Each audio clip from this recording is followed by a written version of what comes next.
Welcome, you made it. It's day 3 and you're still listening to these tapes. I'm impressed. Welcome back. Did you do the exercise on tape number 2?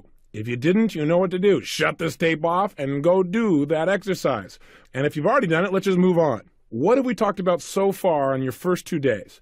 We've talked about the following, that to create results in our life, we have got to use our personal power, which means the ability to get ourselves to take action, to get clear on what we want, to know our outcome in any situation, to follow through by taking action, to notice whether it's working or not, to develop what we call sensory acuity, to be acutely sensitive. Hey, am I getting closer to my goal or further away? And to be flexible enough to keep changing our approach until we get results.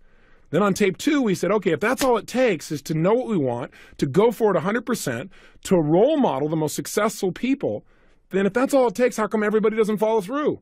And the answer we found out was fear. Specifically, what stops most people from taking action is fear of pain. Whether that pain be the thing they call failure or rejection or the unknown or what people might think or what people might say, people need to avoid pain and it drives their behavior, and they also desire very much to experience pleasure. And we talked about yesterday in detail how these are the driving and controlling forces of our life. I might say, people need to avoid pain and it drives their behavior, and they also desire very much to experience pleasure. And we talked about yesterday in detail how these are the driving and controlling forces of our life. But specifically what drives our life is our neuroassociations. New word, what does it mean? Well, neuroassociations means whatever we associate to a situation in our nervous system is going to determine our behavior. In other words, when you think, again, using the metaphor we talked about yesterday about chocolate, if you associate to chocolate, well, eating a lot of it isn't so great because you'll be fat, but eating it would mean lots of pleasure, then what's happening is you have a stronger neuroassociation, a stronger association in your nervous system, in your gut, to the pleasure of chocolate than to pain. Are you following me so far? In your nervous system, in your gut, to the pleasure of chocolate than to pain. Are you following me so far? So what controls our life then is the meaning that we associate to a given situation. Please remember that. The meaning you associate will determine your behavior. Hey, listen, if when somebody smacks you, you learn to associate that means they love you, you will literally get pleasure from it in the future. If when you think of dieting, the meaning for you is ultimate pleasure, that is, hey, I'm getting thinner, I'm getting more energy, I'm getting more alive, if you really associate that, and that's what it really means to you in your nervous system, in your gut, then you are going to want to diet and go for it on a regular basis. Conversely, if losing weight means pain, are you going to do it on a consistent basis? We already know the answer. The answer is no. What if you associate to getting married a lack of freedom? And that is a stronger association in your nervous system than the level of intimacy or connection or bonding that you think being married will create. Is that going to create a problem in your life? You better believe it will be, especially if your partner thinks getting married is ultimate pleasure, and for you getting married might mean some pain. There's going to be some conflicts there, and I'm sure you've seen those in the last-minute jitters and maybe somebody you know who got married. Think about it. Getting married is ultimate pleasure, and for you getting married might mean some pain. There's going to be some conflicts there, and I'm sure you've seen those in the last-minute jitters and maybe somebody you know who got married. Think about it. Think about it. If you've always wanted to start a business and you haven't done it, it's because you associate too much pain to it. Yes, you want it, but what's stronger in your nervous system, the stronger neuroassociation is, well, gosh, what if I fail? What if it doesn't work out? What if it's too much hassle? What if it takes up all my time? There's too much pain associated in those areas. So if you want to create a successful business and get yourself to follow through, you're going to have to change what having a new business or starting a business would mean to you. You've got to change not what it would mean to you intellectually, because that's only one part of your nervous system. You've got to get it when you think of starting a new business where mentally, when you picture it, you feel good. When you talk to yourself about it, you feel phenomenal. And in your gut, you feel good anytime you think about it. In other words, your whole nervous system has got to link pleasure to starting a business and pain to not starting it, versus the way we just talked about, whereby, well, starting a business might mean pain and, oh, I don't want to feel that way and not starting. To link pleasure to starting a business and pain to not starting it, versus the way we just talked about, whereby, well, starting a business might mean pain and, oh, I don't want to feel that way and not starting. So if we want to change our lives, we must change our neuroassociations. In fact, the science you're going to learn in this tape program is called the science of neuroassociative conditioning. How to condition ourselves so we associate things in a way that makes us feel and behave the way we want to instead of the way that we do not want to act or behave. Specifically in this tape, though, what we want to focus on is what are some of the key associations that you've linked up in your mind that may be directing and controlling your whole life. Because if you make a few simple changes on these major areas of your life, lots of things change simultaneously and almost without effort. And that's a major secret to lifelong success. On these major areas of your life, lots of things change simultaneously and almost without effort. And that's a major secret to lifelong success. Major secret to lifelong success. So let's take a look. What creates destiny? See, for years, I read all the books, I attended all the seminars, I listened to all the tapes, and my life still wasn't working. Because most of them said, hey, just think positive and go for it. But the problem is, I would have these situations in life that would come up, and I would really be working on thinking positive. But all of a sudden something happened, wham! All of a sudden I was thinking negative. Or something would happen and all of a sudden I had to reach for food. Or other people I know around me reach for a cigarette. Or reach for the television set. In other words, most of us in life think that thinking positive is going to really change our life. And I'm here to tell you, it's nice, but it is not enough. Because the biggest problem with positive thinking is you got to think about it. And for most of us, by the time you think about it, it's too late. You're already in reaction. Nice, but it is not enough. Because the biggest problem with positive thinking is you got to think about it. And for most of us, by the time you think about it, it's too late. You're already in reaction. It's too late. You're already in reaction. Hey, look, you and I live in a stimulus response world where if I say something to you like, Winston tastes good like a, what's your response? For 80% of the population, it's cigarette should. Even though that's been off the air now since the mid-70s, and we still respond like Pavlov's dog. Hey, how do you spell relief? For most people, it's called ROLAIDS. That is called a neuroassociation. That response is literally anchored into your nervous system. Even if you don't believe that Winston tastes good like a cigarette should, you still respond. I mean, try not to think of it, okay? Winston tastes good like a. Now, don't think of it. Winston tastes good like a. Don't think of it. Winston tastes good like a. That's like saying, don't think of the color blue. You know, if I keep saying it over and over again, it's linked in your mind over and over again. Tastes good like a. Don't think of it. Winston tastes good like a. That's like saying, don't think of the color blue. You know, if I keep saying it over and over again, it's linked in your mind over and over again. Linked in your mind over and over again. So we must do more than just think positive.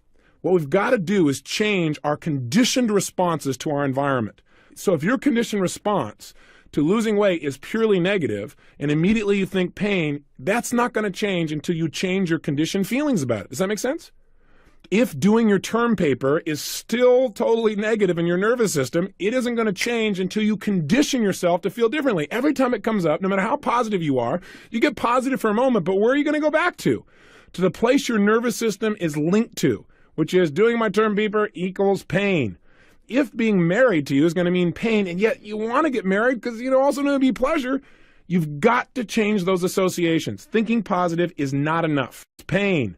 If being married to you is going to mean pain, and yet you want to get married because you also know it'll be pleasure, you've got to change those associations. Thinking positive is not enough. Thinking positive is not enough. And I want you to know that all these neuroassociations are controlling and directing your life.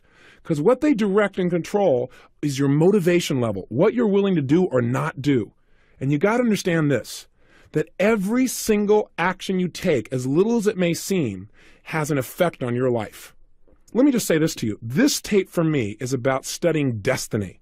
That by making some simple changes and what we link to things, we can change our behavior. Because see, look, your destiny is based on your daily behavior. We can change our behavior. Because see, look, your destiny is based on your daily behavior.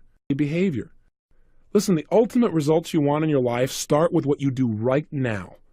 In other words, I believe if we study destiny that everything in life has 4 parts. Everything you think or do is a cause set in motion. I don't care how little it may seem to you. Picking up this tape program is a cause set in motion. Not listening to a tape is a cause set in motion. Not following up is a cause set in motion. Following up is a cause set in motion. Whatever things you think or do, those actions are going to have an effect in your life. Now, it may seem like a small effect, but there is an effect. For every action, there's an equal and opposite reaction, you've heard. That means anything you do, there's going to be a result. There's going to be an impact. Now, the third element of life is for every result you get in your life, you begin to create a direction. In other words, a cause is set in motion, there is an effect, and each effect stacks up on the one before it to take you in a particular direction. And for every direction you're heading in, there is an ultimate destination or destiny. Cause is set in motion, there is an effect, and each effect stacks up on the one before it to take you in a particular direction. And for every direction you're heading in, there is an ultimate destination or destiny. Ultimate destination or destiny. What's important for us to do in our lives is to decide, what do we want our lives to be about? What is my ultimate destiny? What meaning do I want my life to ultimately have? And then we have to chunk back and say, okay, in order to accomplish that, what would I have to believe? What would I have to think? How would I have to act on a daily basis in order to create my results? You know what? The time to design the next 20 years is now.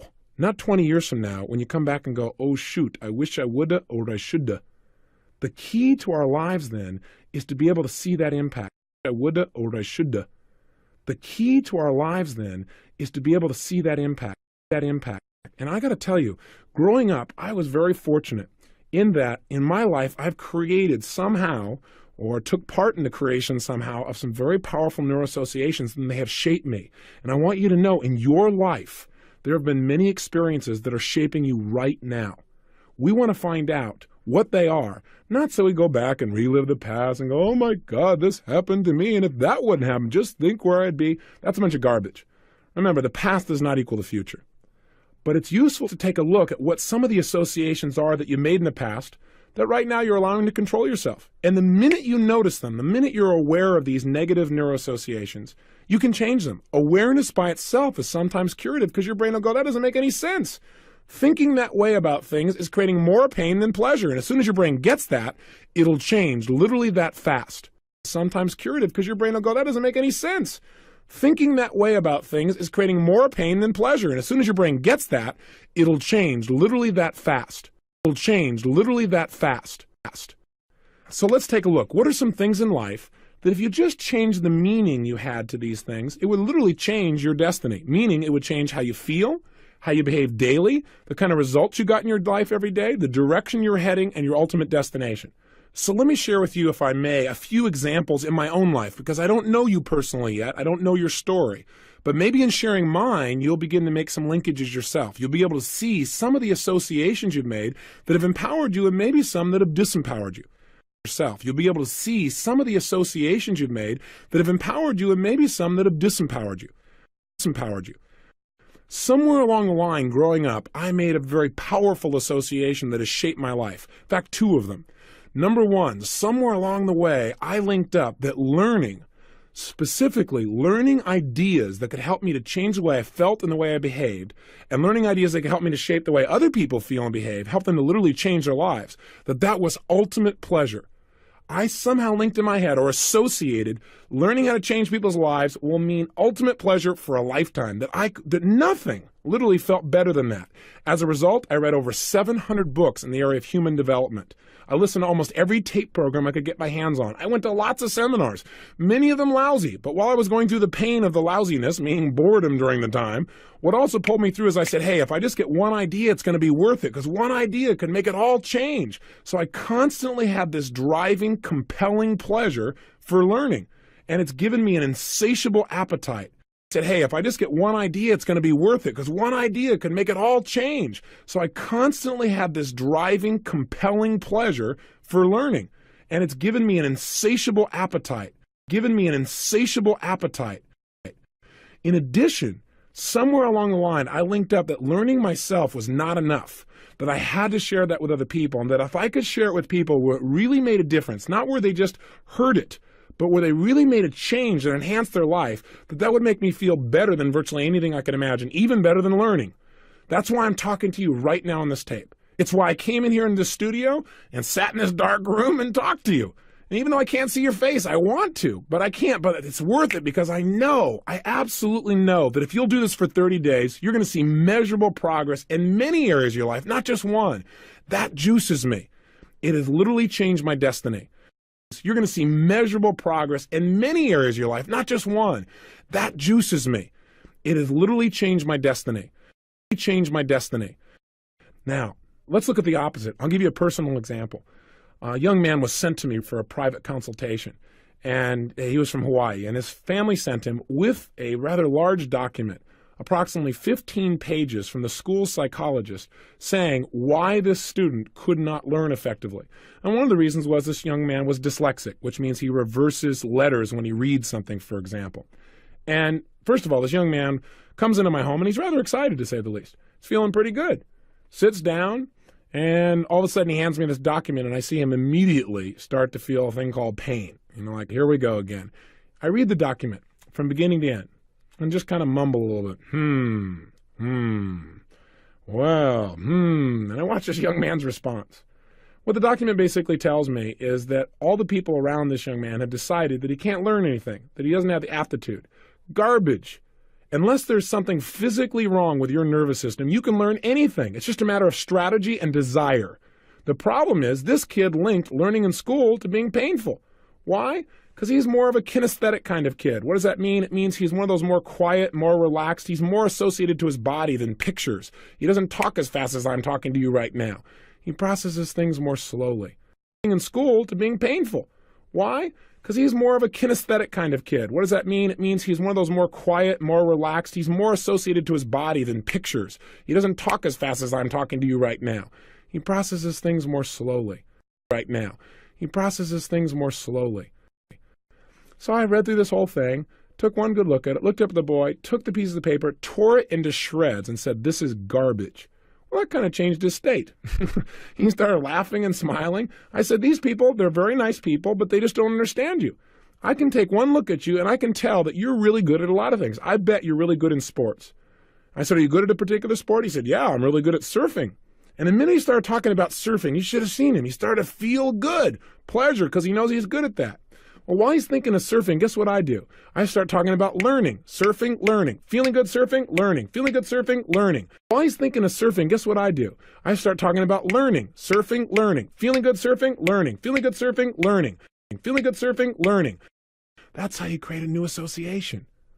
All you have to do is get yourself to feel a certain way. Make sure you feel it strongly, and while you're feeling it, link it to something else. By repetition. I mean, isn't that what commercial advertisers did to us? How come you say Winston tastes good like A? It's because they did it over and over and over and over again. Now you can speed it up so you don't have to hear it so many times if you create more emotion. So I got him where he was talking about surfing. Boy, he was just surfing so well, just feeling incredible talking about this particular wave. And right then I said, "Yeah, how did you learn to do that?" And all of a sudden he said, "Well, I learned to do that this way." And he started changing his neuro associations. Till pretty soon when he talked about learning, his voice changed, his face brightened, he felt phenomenal. And I said, "Well, now let's talk about surfing." And he did that. And I said, "What would it be like to develop a surfing school?" And so sure enough, he's telling me about surfing, talking about school. Pretty soon, school and learning make him feel phenomenal. All of a sudden, I take out some of the words that specifically it said he could not spell. And I said, "I want you to pretend that you're surfing, though. So sit like you'd be surfing, breathe the way you do when you're surfing, and we're going to do this with the kind of rhythm that you would if you're surfing. And let's get this spelling down." And we did it for 5 minutes, and all of a sudden he's spelling perfectly the words that he was supposedly dyslexic with. Spell.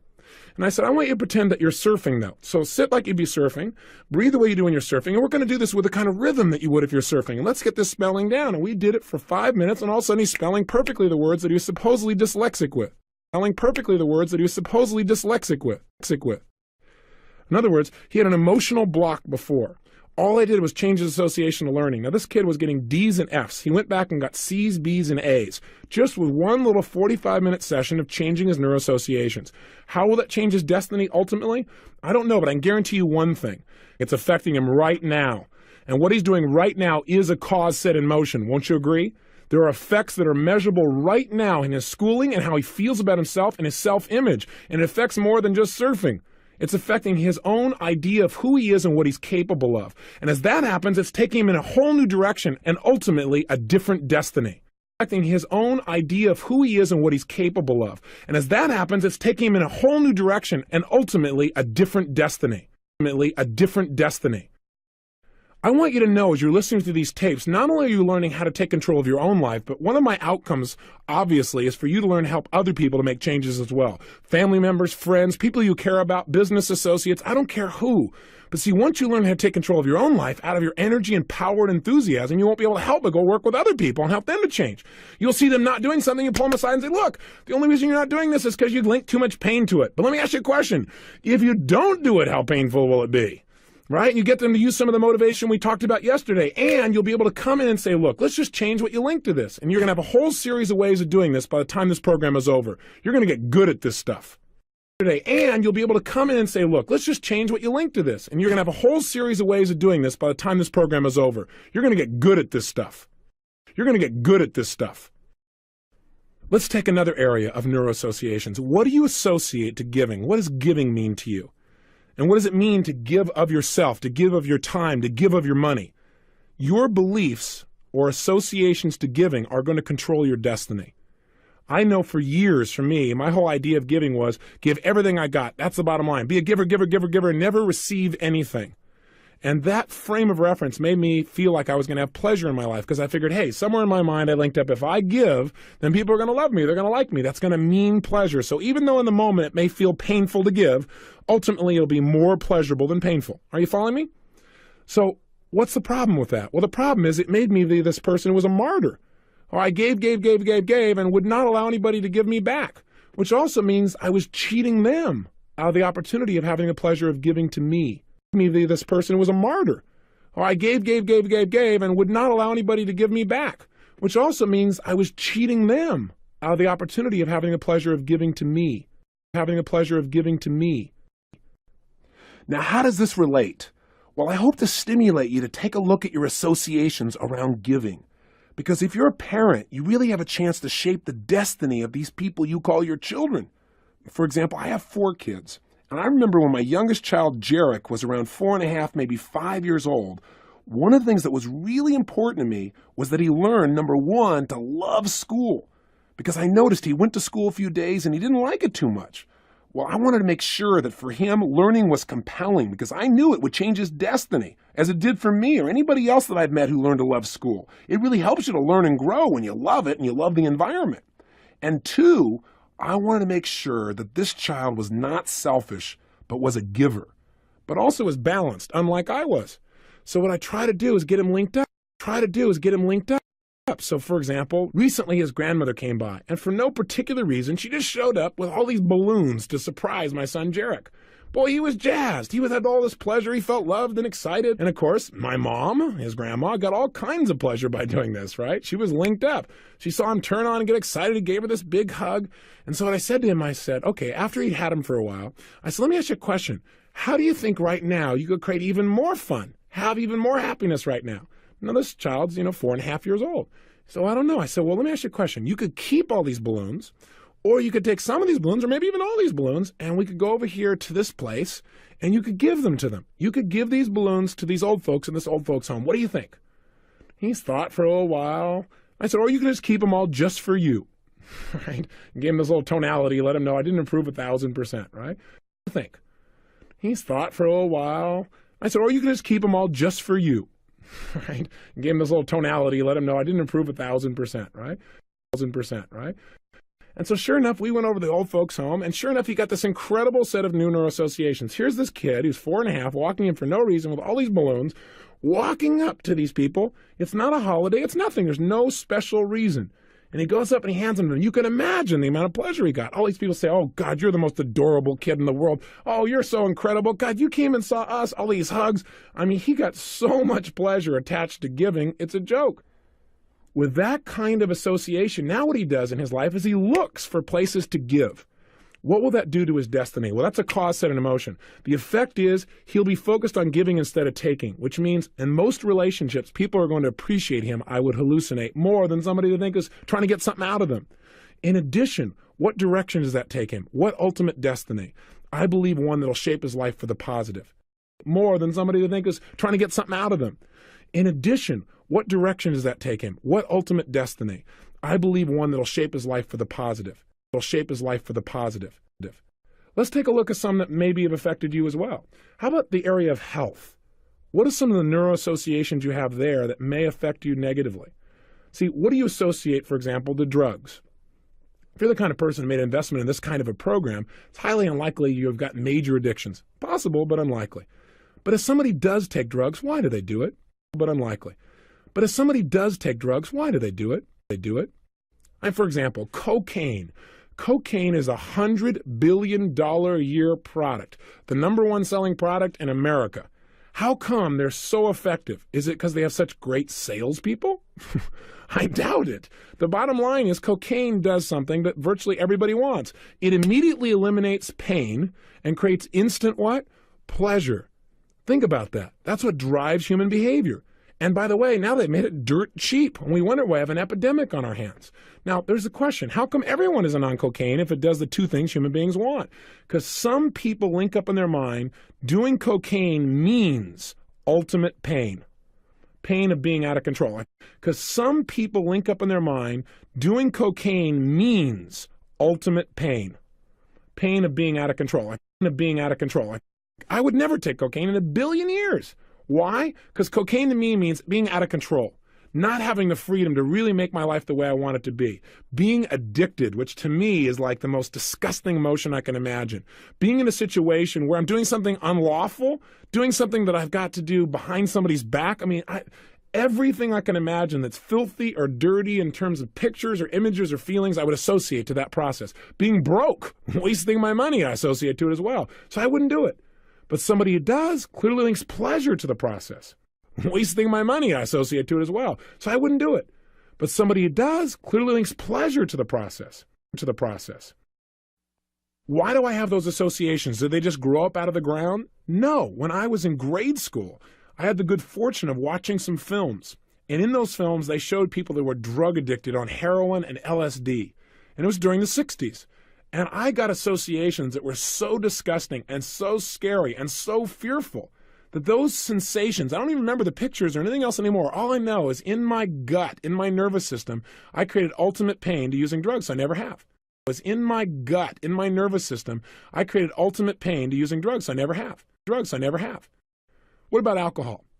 Here's a drug that is commonly used by most of us because we've been programmed. We've been programmed to associate drinking alcohol to being pleasurable. I got a question for you. Was it really pleasurable the first time you drank it? If you took some hard whiskey and drank it, did you go, yumbo, that's just good stuff? I doubt it very seriously. You learn to associate pleasure to alcohol. The unfortunate thing is somebody taught you to do that. Now, it may have been through role models, but they were originally sold by somebody who sold everyone on the idea. That is the manufacturer, the person who's making the dollars and cents. Sold by somebody who sold everyone on the idea. That is the manufacturer, the person who's making the dollars and cents. Now here's the challenge. Statistics show year after year that the majority of automobile accidents that end in death are alcohol related. It's one of the biggest killers in America. Yet most people in America have abused or do abuse on a fairly decent regular basis. Some don't. And our society is changing. Why? Because now we're seeing on television over and over again things like Mothers Against Drunk Driving. We're seeing imagery. We're putting out commercials that get people to associate drinking is not cool, or excess drinking, let's be specific, is not cool. That it's going to mean death. That if you let a friend drive and they're drunk, you might as well be killing them. Those kinds of associations are starting to create cultural changes in the way we look at alcohol as a whole, just as cigarettes have begun to change as well. Drunk, you might as well be killing them. Those kinds of associations are starting to create cultural changes in the way we look at alcohol as a whole, just as cigarettes have begun to change as well. Now, for me, I never drank alcohol in any mass. Why? Well, because I had a fairly smart mom. She was a good neuroassociative conditioning specialist. She didn't know it at the time, but she created a technology, and I modeled it from her later on. One day, I watched my father, who drank beer every day. That was one of his pleasurable things, like a lot of Americans. And my dad was drinking, and I wanted to be like my dad, so I wanted to have some beer. So I said to my mom, and I said, I want some beer too here. And my mom said, no, you're not, that's not what you want to do. It's not good for you. If it's not good for me, how come Dad's doing it? Well, because he's an adult. Well, I want to be an adult. Right now, why did I want to drink the alcohol? Was it because I tasted it and was addicted to it? No, because I want to be like Dad. Because see, if you're like Dad, that means pleasure. You're a big kid, there you are, you and Dad. So I want to be like him. I thought that would mean pleasure. My mom kept telling me no. I kept arguing. Be like Dad. Because see, if you're like Dad, that means pleasure. You're a big kid, you know? There you are, you and Dad. So I want to be like him. I thought that would mean pleasure. My mom kept telling me no, I kept arguing. My mom kept telling me no, I kept arguing. I had an intelligent mom. She stopped arguing with me. She said, you know what? I'll make you a deal. Here's what you do. If I let you drink this, then you got to drink a whole six-pack just like Dad. All right? And you cannot stop. Even if you don't want to, you got to drink the whole thing. Is it a deal? I said, no problem. I don't know how old I was, maybe 12 years old, maybe 13 years old, maybe 11 years old, something like that at the time. But I do remember the experience to this day. I started drinking this drink, and I thought, God, this stuff tastes terrible. But see, I knew it was supposed to taste good, so I went, yeah, Dad, yeah. And I drank some more, and and it tasted pretty lousy. And as I drank more and more, I didn't feel very good. And after I finally finished the whole first can, I said, that's enough. And Mom said, no, remember our deal. Somewhere around the second can, maybe 2.5, I vomited all over the table, all over the beer, all over everything. And my mom said, keep drinking. I said, no, keep drinking. Guess what I associated to beer? To this day, the smell of beer is something I can't even stand. She conditioned me to have a different association. Now, you might have said, well, that's terrible. I kind of liked the results. It made me look for other ways to make myself feel good other than something that drastically changed my biochemistry and took me out of control. The smell of beer is something I can't even stand. She conditioned me to have a different association. Now, you might have said, well, that's terrible. I kind of liked the results. It made me look for other ways to make myself feel good other than something that drastically changed my biochemistry and took me out of control. Drastically changed my biochemistry and took me out of control. Now, I'm not making you wrong if you drink, obviously. I'm not one of those people that's here to be an evangelist, but I do want to give you more choices. You're going to learn in Volume 3 how to get the same kinds of feeling changes, or what we call state changes, in your body and in your emotions that you could get from drugs or alcohol or food, but to do it without the use of any of those things. But meanwhile, right now, what I want you to do is take control and take a look at the consequences of your behaviors. That's what studying destiny is all about for me. Saying, what are the consequences of the present associations I have in my life? Where are they taking me? Are they taking me in the direction I really want to go? What are the consequences of the present associations I have in my life? Where are they taking me? Are they taking me in the direction I really want to go? Hey, cigarette smoking. Why do people in our society smoke cigarettes? Answer's real simple. Because someone trained them to link pleasure to it. That's their neuroassociations. But what's the destiny of all of these things? Think about it. Did you smoke a cigarette for the first time and go, yumbo? I doubt it very seriously. You probably coughed and choked and your brain went, hey, stupid, what are you doing here? But you kept on smoking. Why? Because you watched commercials and you watched your friends and you watched movies where over and over again, what was linked to cigarettes? You were taught. Well, think about it. A small group of people got together one day and they said, you know what? We got a product. It's dirt cheap. It's totally addictive. If we sell it and we get enough people to get addicted to it, we literally can make billions of dollars. Now, one of the guys in the group said, we got a problem, guys. Our product stinks and it kills people. And the other guy said, don't worry. People are stupid. We can train them. We'll just condition them to link to cigarette smoking the things they want most, things that have nothing to do with cigarettes. And it kills people. And the other guy said, don't worry. People are stupid. We can train them. We'll just condition them to link to cigarette smoking the things they want most, things that have nothing to do with cigarettes. Most things that have nothing to do with cigarettes. And what are the things they told you'd get by smoking cigarettes? Think about it. What would you get? Well, you could be cool, K-O-O-L. You could be independent. You could be strong. In fact, you'd rather fight than switch. That makes sense. You'd rather punch somebody than switch brands of nicotine you could take in. So if the way I do that is to smoke a cigarette, no problem, because the pleasure will be worth it. In fact, that pleasure is much, much more real than the pain of a few moments of choking on the cigarette. What else would you get if you smoked cigarettes? Well, it's obvious. You'd be independent. You've come a long way, baby. And you're not going to go much further if you keep on smoking. I mean, seriously, the bottom line is we linked all kinds of things here. In fact, sex is one of the major ones, right? Think about it. Boy, if you smoked, you'd be sexy. Doesn't that make you really, think of somebody sexy when you smell their breath rather than smoking? Doesn't that like turn you on and stuff? I don't know about you, but it's not high on my list. And you know what? Or you'll be able to relax. If you smoke, you'll be able to relax. That's true. If you keep smoking, you're going to be able to relax for a long time. Seriously, what happened? You went to smoke the cigarette and your brain went, hey, stupid, what are you doing? But then another part of your brain went, shut up, brain, the sex will be worth it. You just went on doing it even further. Relax. That's true. If you keep smoking, you're going to be able to relax for a long time. Seriously, what happened? You went to smoke the cigarette and your brain went, hey, stupid, what are you doing? But then another part of your brain went, shut up, brain, the sex will be worth it. You just went on doing it even further. Sex will be worth it. You just went on doing it even further. See, our neuroassociations drive us even when they don't make any sense. Hey, can you get somebody to do something that's destructive just by getting their brain to link up that it's going to be pleasurable? You better believe you can. Think about it. I'll give you a classic example you got to know of, World War II.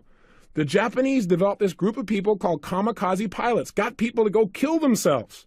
How'd they pull that off? Real simple. They got them to associate dying, something that would be fairly painful, to being ultimate pleasure. Why? Because it would honor your family. It would honor your country. Plus, you're going to go to a place that's much better than here where there's ultimate pleasure. See, we can train people to do anything, a lot of negative things. Your country, plus, you're going to go to a place that's much better than here where there's ultimate pleasure. See, we can train people to do anything, a lot of negative things, a lot of negative things. I watched a film the other day and I saw some negative neuroassociations. Classic example. The movie is called Jackknife. I don't know if you've seen it. But in the movie, Robert De Niro plays a Vietnam veteran. And basically the movie is about his relationships with other people based upon the negative associations that he created in Vietnam, or that he unfortunately experienced in Vietnam. And the interesting thing is, in this movie, this man, Jackknife, is known for his destructive behavior. And one of those behaviors is, when he gets really upset, he slams his fist through pane glass. Now, and they think he's a bit crazy. Well, he's courting this woman in the movie. And there's a point when she's giving him all the signals and he really feels connected to her, and he starts to kiss her, and she starts to kiss him, and then she pushes him away, and she goes a little crazy on him. And he tries to communicate, and it doesn't work. And finally she goes, just get out, just get out. And he takes his fist and wham, he slams it through these pane glass. And all of a sudden he's bleeding all over the place. She immediately freaks out. She runs over and says, oh my God, what'd you do? She takes his hand, she tapes it up. She says, oh gosh, it's okay. Listen, I love the kiss. Well, after going to the hospital, he comes home and makes love to her. And all of a sudden he's bleeding all over the place. She immediately freaks out. She runs over and says, oh my God, what'd you do? She takes his hand, she tapes it up. She says, oh gosh, it's okay. Listen, I love the kiss. Well, after going to the hospital, he comes home and makes love to her. Well, after going to the hospital, he comes home and makes love to her. Now let me ask you a question. What kind of neuroassociations do people get from something like that? Well, this guy, I'll tell you why he slams his hand through that, because even though it's painful, his brain links up that it's much more pleasurable in the end because he gets so much attention for it. Haven't you seen that happen maybe even with kids? If you don't give them positive attention, they'll try and do something negative to get your attention. It's still a way to get attention, which is pleasure. We've got to be very careful about the neuroassociations we create, because a lot of them in life are negative. That is, we've linked things up that don't relate and they control our lives. About the neuroassociations we create, because a lot of them in life are negative. That is, we've linked things up that don't relate and they control our lives. So how do we create neuroassociations? Well, first of all, understand this, that you are always creating associations in your mind. You're always anchoring things together in your mind. It's like, I bet there are songs that you can remember that as soon as you hear that song, instantly you remember maybe someone you had a relationship with. Do you have a song like that? That's called an anchor. That's a neuroassociation. Our brains, whenever we're highly emotional, now when I say highly emotional, what I mean is we're feeling strong feelings. Those feelings can be positive or negative, like negative ones like depression or frustrated or angry, or positive ones like happiness or joy or ecstasy. Anytime we're feeling strong feelings, whatever is happening around us consistently at that moment usually gets linked to it. That's called an anchor. That's what a neuroassociation is. Whatever is happening around us consistently at that moment usually gets linked to it. That's called an anchor. That's what a neuroassociation is. So, for example, if you were in a situation in your life where somebody yelled at you, and while they were yelling at you, they gave you a certain kind of look. Later on in your life, somebody may give you that same look, and you might get angry right away. Have you ever had that happen? You go, don't look at me that way. And they go, what way? And you go, don't look at me that way. And they go, what way? Or I'll give you another example. What happens to you when you see a spinning red light in your rearview mirror? Do you get a state change? You better believe it. That's a neuroassociation. What's happening at that moment is you've learned to link that spinning red light to some rather negative emotions. How did it happen? Well, one time you got pulled over. You didn't wake up one day, or you didn't get born where you came out of your mother's womb and said, okay, copper, right? That's not how it happened. What happened was you were driving along, minding your own business, being a good citizen. And one day somebody pulled you over for no reason. And sure enough, they scared the heck out of you, wrote you a ticket, and you got mad or you felt scared. And maybe that happened enough times to now you just see a spinning red light and you feel a state change, or you hear the sound, you feel a state change. Is that a fair assessment? That's called anchoring again. Enough times to now you just see a spinning red light and you feel a state change, or you hear the sound, you feel a state change. Is that a fair assessment? That's called anchoring again. That's called anchoring again. So remember, anchors happen whenever we're in highly emotional states. By the way, they happen even when we don't want them to. If, let's say, you've had a horrible day at work and you come home and you're feeling pretty angry and upset about something, and you come home to your husband or wife, boyfriend, girlfriend, spouse, whoever, significant other, as they now say, and sure enough, they try and cheer you up, but you're in such a negative place that nothing works. You just stay angry, and they keep trying to express to you that it'll be okay, and you stay angry, and you're angry while you see their face, angry while you see their face, angry while they see their face. Pretty soon, let's say that happens for 2 or 3 straight days. Let's say the 4th day, you have a great day. God, you feel great. You can't wait to be home with your husband, wife, boyfriend, girlfriend, spouse, significant other. And you walk through the door feeling great, can't wait to be with them. You look at their face, and within a few seconds, you feel angry. Or all of a sudden, you start fighting for no reason. Have you ever seen something like this happen? I know not in your life, but maybe in other people's lives. My hallucination is you probably have. That's called anchors. You start fighting for no reason. Have you ever seen something like this happen? I know not in your life, but maybe in other people's lives. My hallucination is you probably have. That's called anchors. That's called anchors. We've got to be careful. Anytime we're in strong states, things get linked up. That's how our memories are. Haven't you ever noticed, when you remember something, many times that memory will remind you of something else. You go, oh, I was trying to think of that before. Oh, yeah, do you remember this? And it's like this network of associations in our mind. So that's how the brain works. Those associations are happening all the time. And sometimes they totally disempower us, and sometimes they have nothing to do with reality. The time, and sometimes they totally disempower us, and sometimes they have nothing to do with reality. I'll give you an example. I was doing a seminar one time. Here I am, bouncing along, talking in the front of the room. I had about 600 people in the room, and I'm speaking, and I'm really cranking. And up on the stage next to me was this knight. What I mean is literally a suit of armor. And I was using it as a kind of a fun metaphor for the story I was telling at the time. And sure enough, as I'm talking, when I walked on the area of the stage where the knight was standing, all of a sudden my microphone started to go crazy with all this static. And then as I walked away, the static seemed to go away as well. So I kept on talking, and sure enough, as I got close to that same spot, all of a sudden my microphone, the static, started going crazy again. Well, you can guess what happened. Immediately, people in the audience turned to me and said, "It's the knight. That's the problem. Stay away from the knight." And I said, "Boy, you guys sure link things up pretty quick. I'm not convinced. I only did it twice, and you're already convinced it's the knight? You've already associated the knight as the problem?" I said, "I don't think that's true." And I walked away from the knight, and it stopped having static. And they said, "See?" And I walked towards it again, and sure enough, the static happened again. And I walked away, and the static kept on going. And I kept walking, and it kept on going. And I walked over the knight, and it stopped. I looked at them and I said, "What do you believe now?" They looked rather confused. What actually turned out was there was a police car going by, and it was interfering with my signal. It kept on going. And I kept walking, and it kept on going. And I walked over the knight, and it stopped. I looked at them and I said, "What do you believe now?" They looked rather confused. What actually turned out was there was a police car going by, and it was interfering with my signal. See, a lot of times in life, we link up things. We go, the reason I didn't succeed is because of this. Or if this would have happened, my life would have been this way. Or if you hadn't done that, this would happen. But I got to tell you, a lot of our neuroassociations have no basis in reality. They feel real to us, but they are totally disempowering because they have nothing to do with what actually went on. So on the next tape, what you're going to study is how to change your neuroassociations specifically, step by step. But you already know how they're created. If you're in an emotional state, something happens consistently while you're in the peak, you're going to link it up. Just like Ivan Pavlov and the dogs. Remember him? He took these dogs, didn't feed them, put food in front of them. As soon as they saw the food, whammo! Immediately they felt hungry. While they're feeling hungry, ring a bell. Feeling hungry, ring a bell. Feeling hungry, ring a bell. Till pretty soon, the two got linked. As soon as he rang a bell, whammo, they felt hungry. Now, even though the bell had nothing to do with it, that's what advertisers have done with you for years. Ring a bell. Till pretty soon, the two got linked. As soon as he rang a bell, whammo, they felt hungry. Now, even though the bell had nothing to do with it, that's what advertisers have done with you for years. It's now time for you to take control back. It's time for you to advertise in your own mind.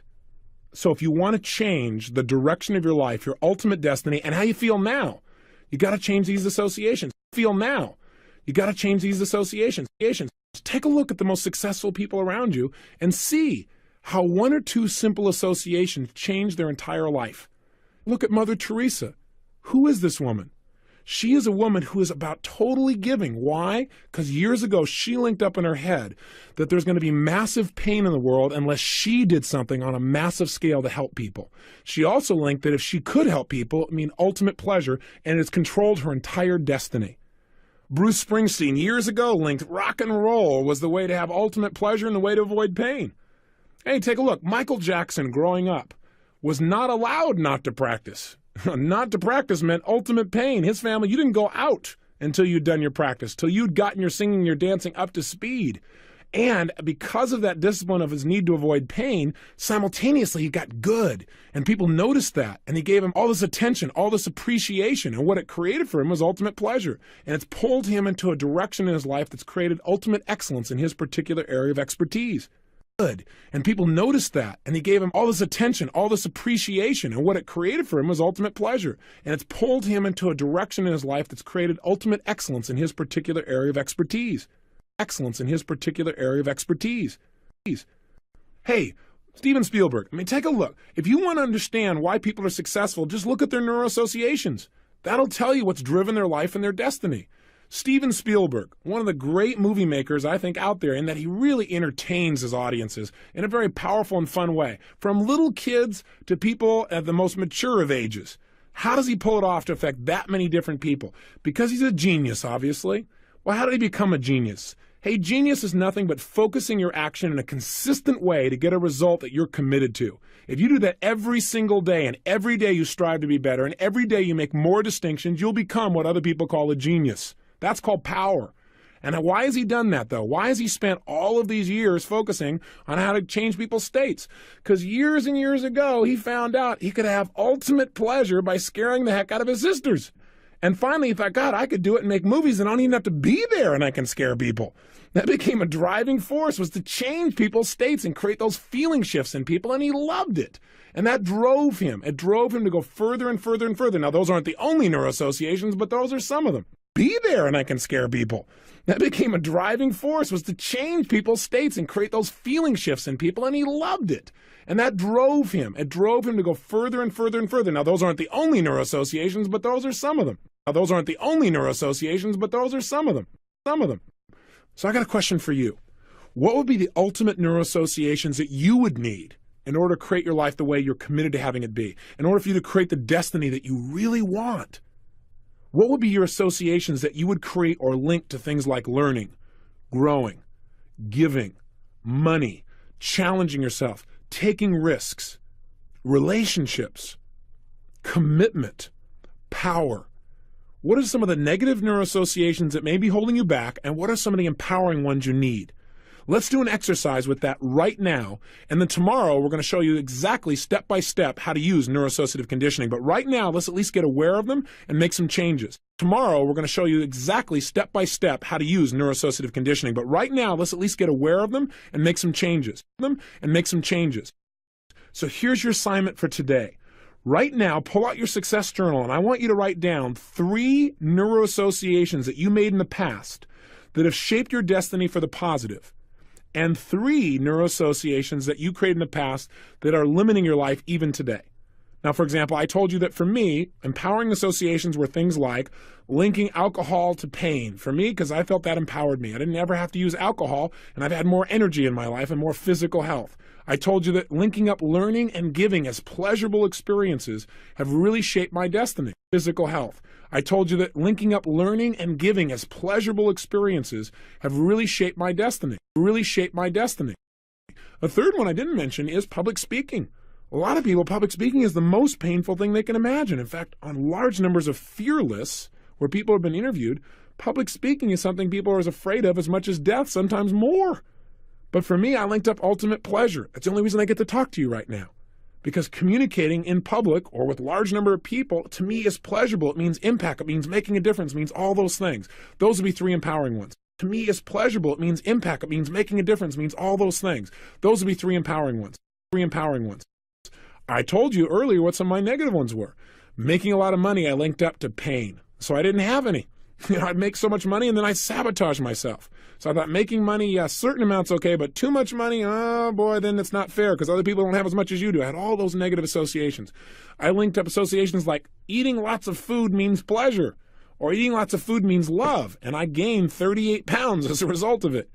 So you got a list of empowering associations and disempowering ones. I want you to just get those clearly, ones that have shaped your destiny. And I want you to do it right now. I want you to just get those clearly, ones that have shaped your destiny. And I want you to do it right now. Do it right now. So take out your success journal, and I want you to think.